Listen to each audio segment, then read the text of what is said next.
Fala pessoal, beleza? No vídeo de hoje eu quero falar com vocês sobre Minimal APIs. Essa é uma mudança que vem no ASP.NET 6, que sai só em novembro, e que vai trocar o template do ASP.NET, né, o template padrão ali de MVC ou Razor Pages, para um template mínimo, né, com o mínimo de coisas possíveis. Particularmente acho que ficou bem legal, que vocês vão gostar, e bora lá conferir tudo nesse vídeo. Eu sou o André Baltieri, o Balta, 9 vezes Microsoft MVP. Se está conhecendo meu canal por esse vídeo, não esquece de se inscrever, curtir e compartilhar, que isso ajuda muito, muito o meu trabalho mesmo.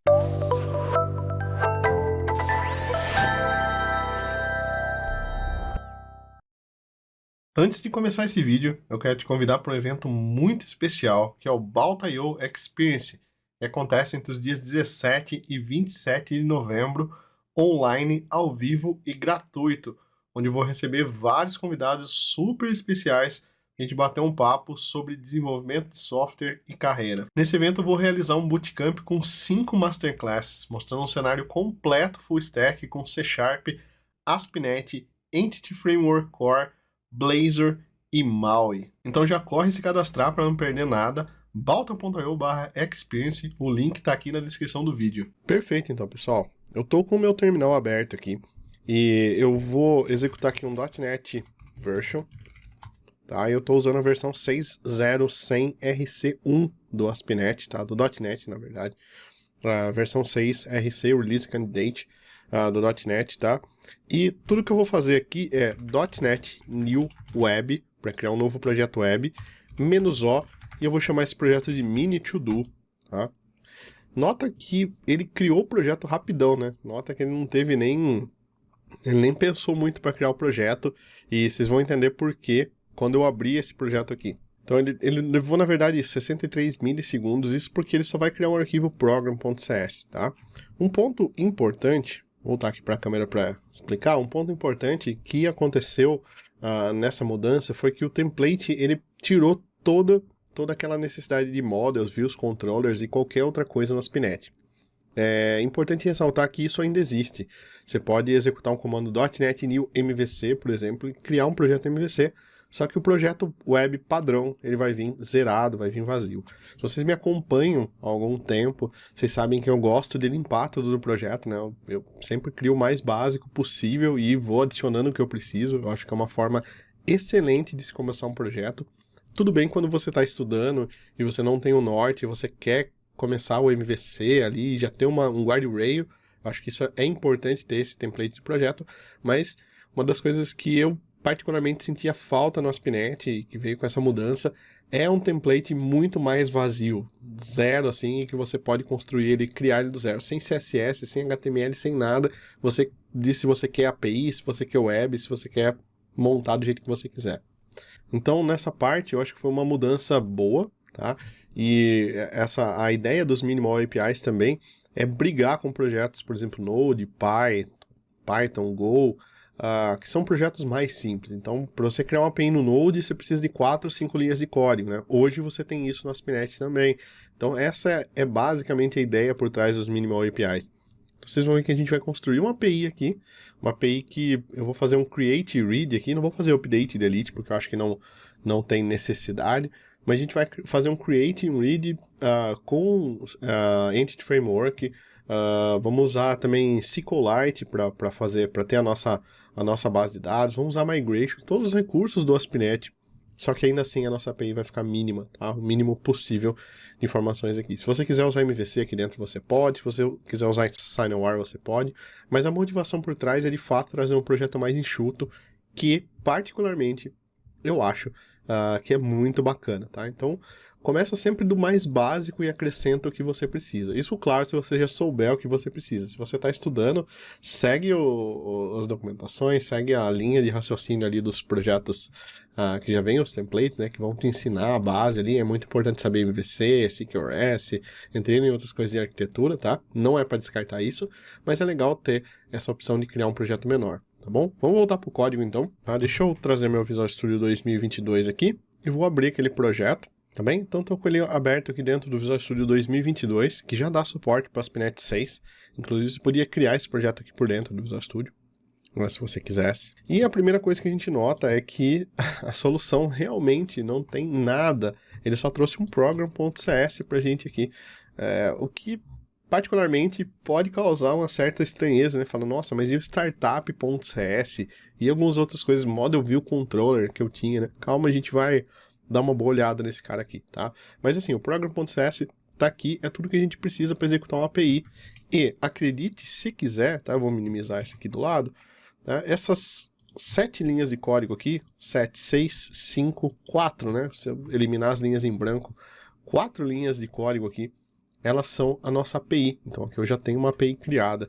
Se eu vier para o meu terminal aqui e entrar na pasta mini to-do e der um .NET Run para executar essa aplicação de fato, ele está rodando aqui no localhost 7804. Se eu abrir isso aqui, 7804, tem aqui meu Hello World, tá? Então eu já tenho uma API, né? Uma app web, na verdade, funcionando aqui. Então, isso é tudo que a gente precisa. Então a gente reduziu todo aquele esforço de ter um startup, ter um project, ter blá blá blá, toda aquela casca de projeto para um projeto com 4 ou 5 linhas de código numa API, tá?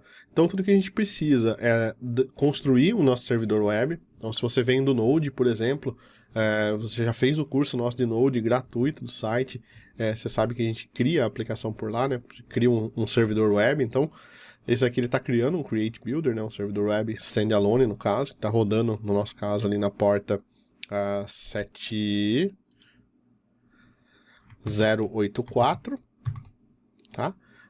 A gente tem a instância do nosso app aqui, e dentro do nosso app a gente tem um app.mapget, mappost, mappush, mapdelete, tá? Todos os verbos HTTP que a gente precisa aqui, e depois a gente tem a rota, vírgula, tá?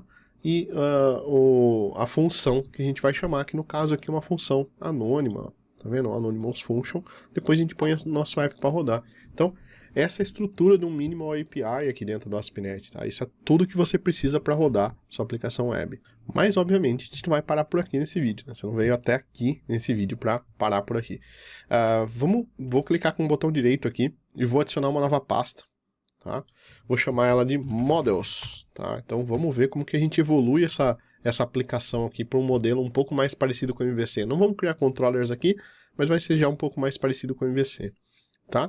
Dentro do Models aqui, vamos adicionar uma nova classe chamada de To-Do, tá? Então vamos fazer um To-Do app aí, rapidinho, para a gente entender, tá?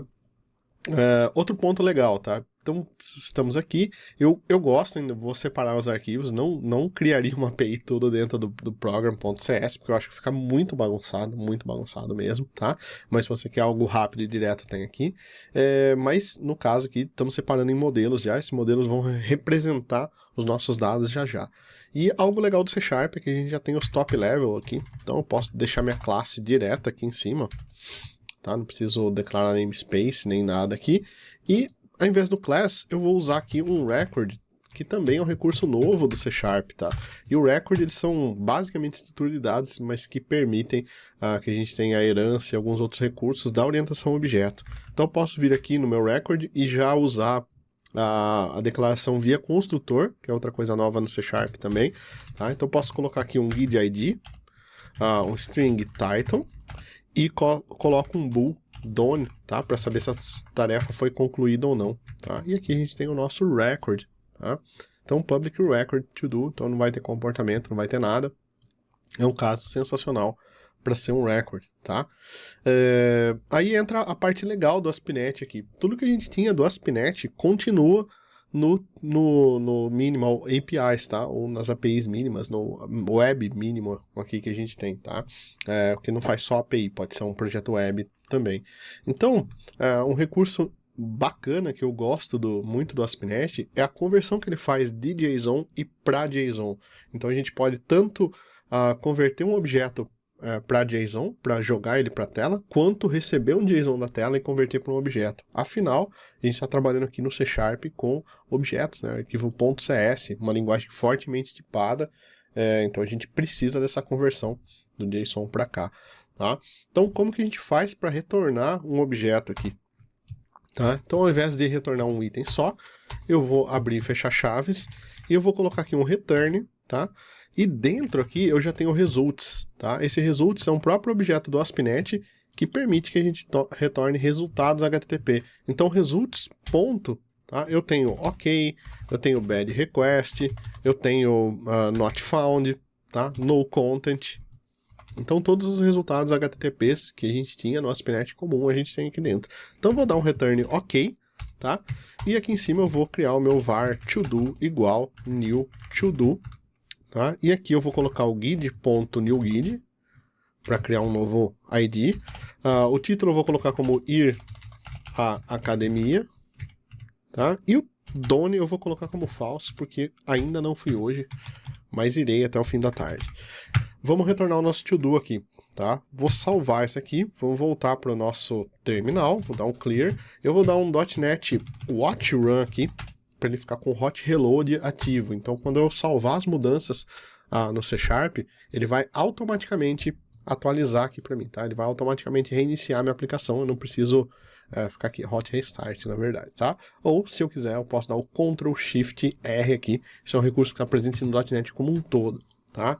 Se a gente acessar a nossa página aqui, coisa que ele já fez automático para mim, já abriu o browser, a gente vai ter um JSON aqui, ó, o nosso to-do criado. Então, olha que bacana, ele já fez a conversão pra gente do próprio ASP.NET, né? No próprio ASP.NET ele já fez a conversão do objeto C# para um JSON, tá? Então, um recurso muito bacana aqui também. De novo, você não veio até aqui só para fazer isso, tá? Então, vamos dar um clear aqui e vamos melhorar essas coisas aqui. No mundo real, a gente não trabalharia aqui diretamente e apenas com to-dos criados aqui, né? A gente trabalharia com um banco de dados. Então, para a gente começar a trabalhar com um banco de dados aqui, a gente precisa adicionar um pacote, tá? Chamado de Microsoft.EntityFramework Core.SQLite, tá? Esse é o pacote do Entity Framework Core para trabalhar com SQLite.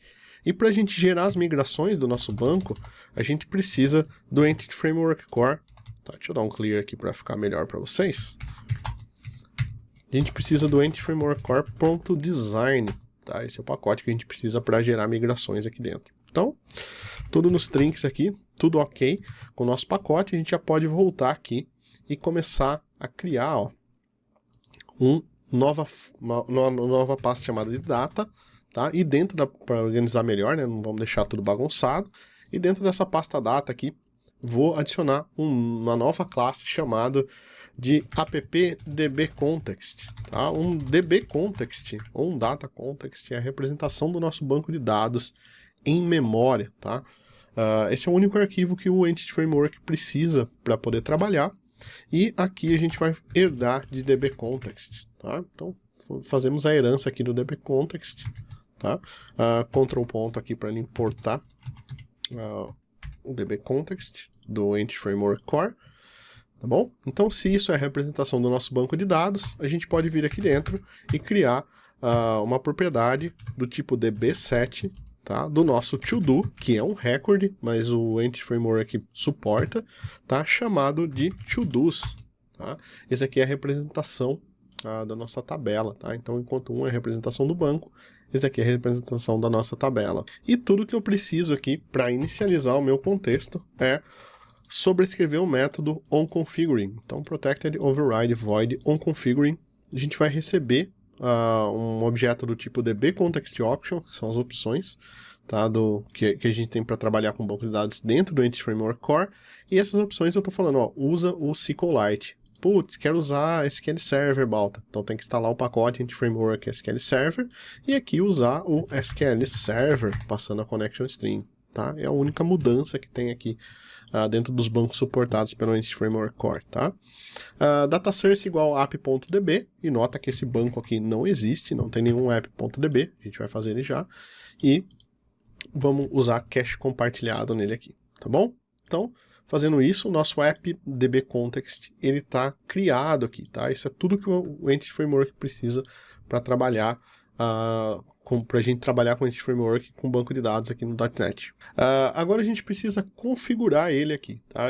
Se você já trabalhou com o ASP.NET, você já reparou que a gente não tem o arquivo startup aqui mais, né? Então só tem o program aqui. Embora você possa delegar isso que eu vou fazer aqui dentro do program para uma outra classe, tá? Você pode ter uma classe startup e delegar isso para uma classe startup, mas eu vou criar aqui dentro do program mesmo. Então builder.add.services.add-db-context. Então vamos adicionar o nosso contexto aqui, app-db-context, tá? Ctrl ponto para importar aqui nosso projeto de data, tá? Não preciso configurar nada de connection string porque já está lá dentro.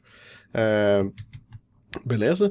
Então aqui eu estou falando que adiciona um contexto, né, para minha aplicação chamado de app-db-context. E magicamente isso daqui ele vai gerenciar toda a conexão com o banco de dados da nossa aplicação. Isso funciona para SQLite, SQL Server e qualquer coisa do tipo. Sempre que você tiver um DB Context, usa o add-db-context, tá? Porque ele vai garantir que você só vai ter uma e somente uma conexão por requisição, tá? Então toda vez que você chamar o seu app-db-context, ele vai verificar, já existe um db-context, já tem uma conexão aberta, se tiver ele traz aquela que já está aberta para otimizar e no final ele vai garantir que essa conexão seja fechada e não deixe a conexão aberta no seu banco, tá? Pode consumir muita memória, tá? Ou recurso do banco, ou mesmo, dependendo da sua licença da SQL Server, você tem limite de conexão, esse limite pode ser baixo, obviamente vai dar um gargalo no seu banco, perfeito? Isso é tudo que a gente precisa para trabalhar aqui com o Entity Framework. Olha que legal. Desse momento em diante eu posso chamar meu app-db-context aqui, tá? Posso ter uma instância dele aqui, chamada de context no caso, e em vez de retornar os to-dos, né, ou to-do assim, no caso, eu vou criar aqui um var to-dos é igual context.todos.tolist. Tá bom? Não estou trabalhando com assim que await aqui, não é hora disso por enquanto, tá?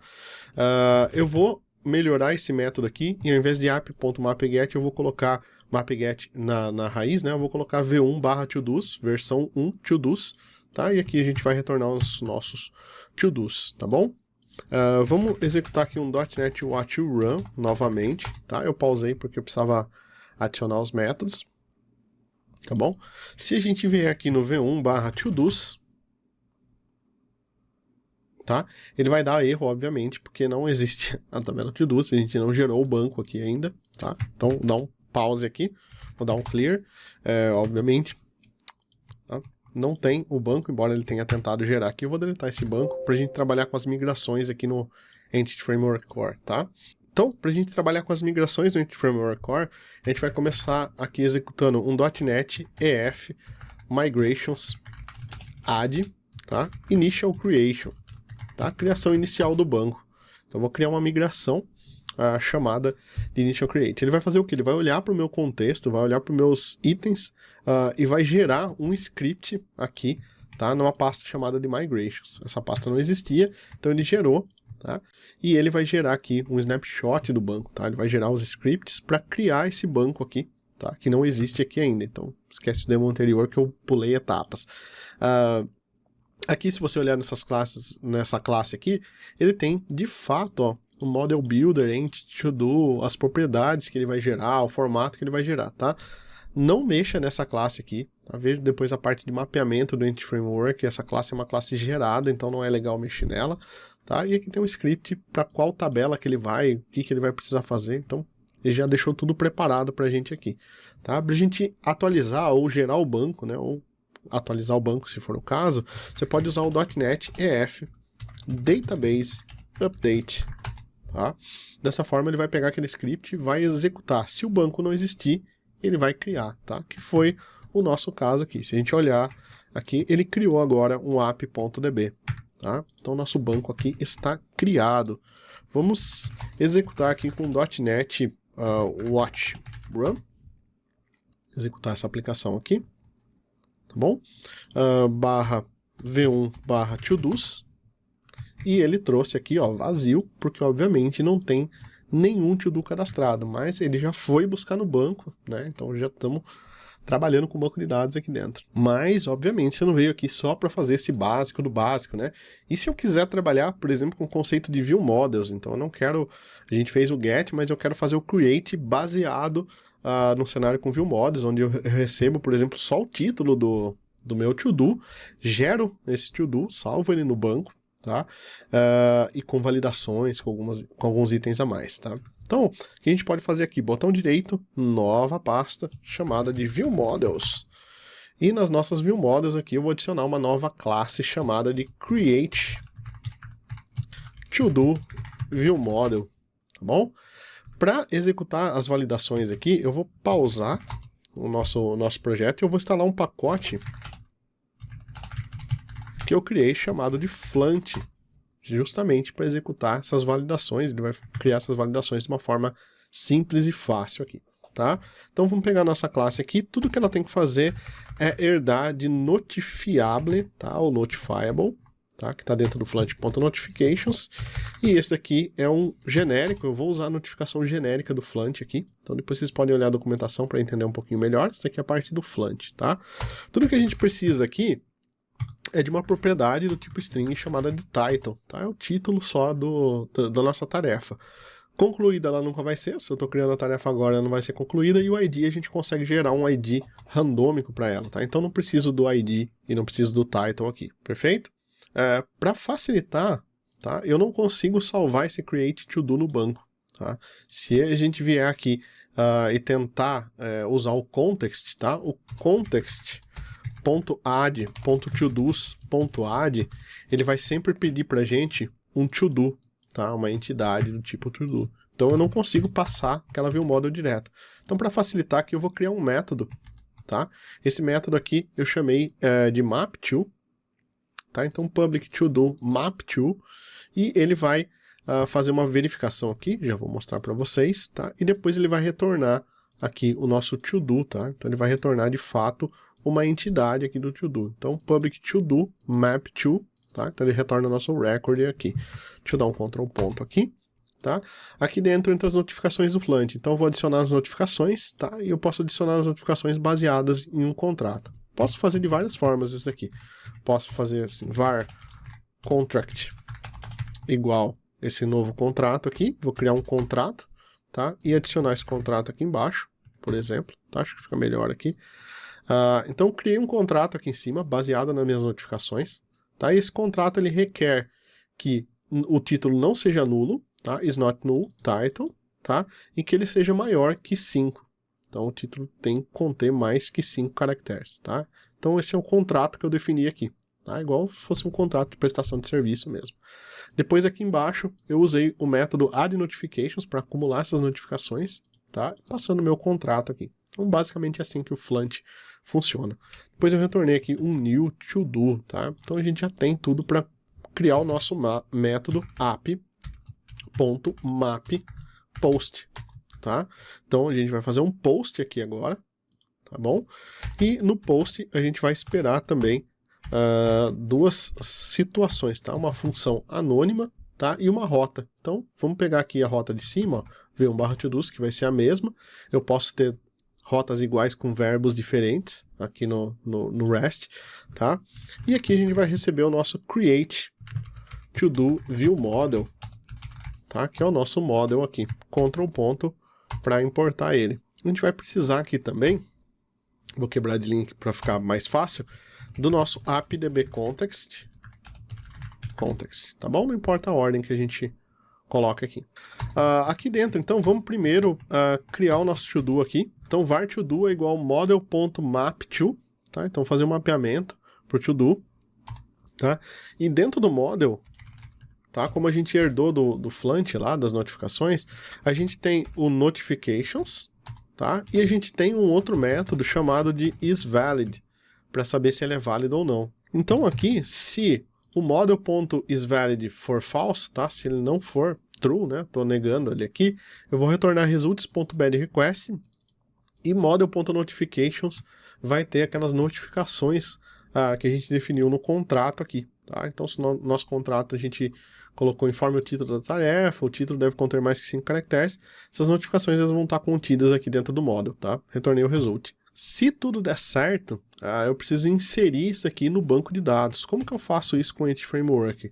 Context.todos.add, passando meu to-do, tá? Eu não posso passar o viewModel, eu tenho que passar o to-do.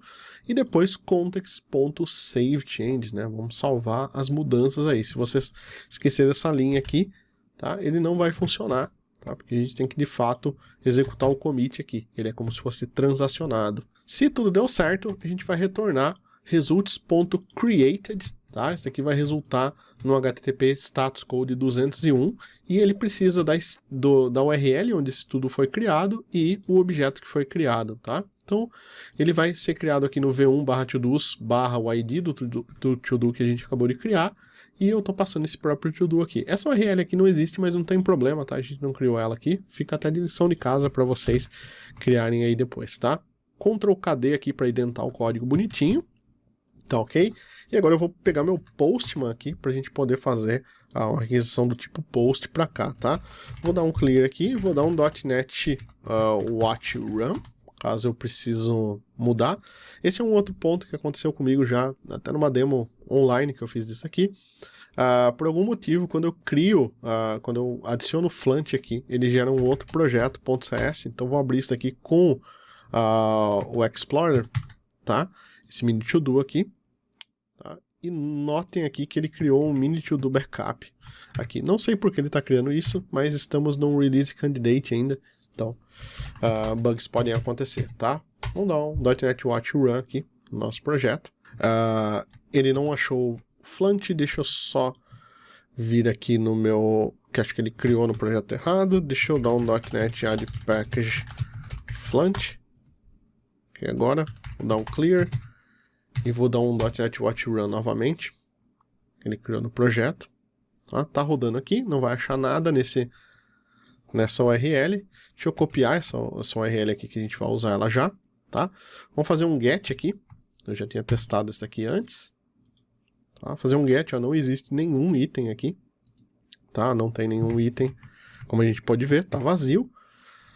Se a gente fizer um post para essa mesma URL, tá? E aqui no body, selecionar o raw e JSON aqui, tá? A gente pode informar o título dessa task aqui, tá? Então só o title que eu preciso informar, não preciso informar ID nem nada. Vou fazer um send para cá e ele criou aqui, ó, ir ao supermercado, done false, tá? Deu tudo certinho e o status, ó, ele trouxe como 201 created, tá? Ele tá vermelhinho aqui porque meu certificado SSL aqui é inválido. Se a gente voltar aqui e fizer um get, tá aqui, ó, ir ao supermercado, tá? Vou fazer mais um teste aqui, ir à academia, vamos fazer um send, criou também, aqui, se a gente voltar aqui, fazer um send aqui de novo, tá? Tem dois itens aqui agora, tá? Ir à academia e ir ao supermercado. Então os nossos métodos get e post já estão funcionando. Agora você já deve imaginar que segue o barco assim por post, put, delete, tá? Dessa forma aqui, beleza? Perfeito, então, pessoal. Para a gente fechar aqui, vou dar um clear e vou adicionar o .NET Add Package Swashbuckle ASP.NET Core para a gente poder documentar essa API com Swagger /OpenAPI, né? No formato OpenAPI, usando o Swagger aqui, tá?